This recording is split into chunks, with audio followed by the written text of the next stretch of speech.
கருங்கல் திருப்பணியானது மிகவும் சிறப்பானது. இது குறைஞ்சது இன்னும் நான் குறைஞ்சது சொல்கிறேன், ஒரு 500 வருஷம் இந்த கோயில் அப்படியே இருக்கும். கருங்கல் திருப்பணிங்கிறது மற்ற திருப்பணி எல்லாமே இருக்கும். கருங்கல் திருப்பணிங்கிறது குறைஞ்சது 500 வருஷங்கிறது அவரோட 4 தலைமுறை கிட்டத்தட்ட பார்க்கலாம்.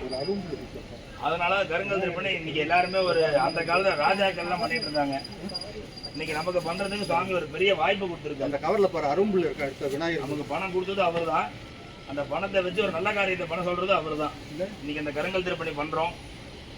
தொடர்ந்து அப்படியே வேலையெல்லாம் நடந்து சீக்கிரமா அடுத்த கும்பாவடையும் திருக்கூட நன்னீராட்டு பெருஞ்சாந்தி பெரும்பிழா சிறப்பாக நடைபெறணும். எல்லாரும் மனசால பிரார்த்தனை பண்ணிக்குவாங்க.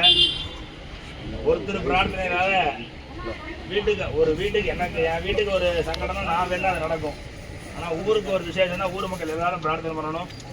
எல்லாரும் மனசார பிரார்த்தனை பண்ணிக்குவாங்க. இப்போ முதல்ல விநாயகர் பூஜை, அதில் தொடர்ந்து அப்படியே பூஜை நடக்கிறது. அதனால மனசால எல்லாரும் பிரார்த்தனை பண்ணிட்டு இந்த மகாகாளியம்மன் அருளால காரியங்கள் ஆரம்பிச்சா உடனே அந்த காரியம் வெற்றியா முடியணும்.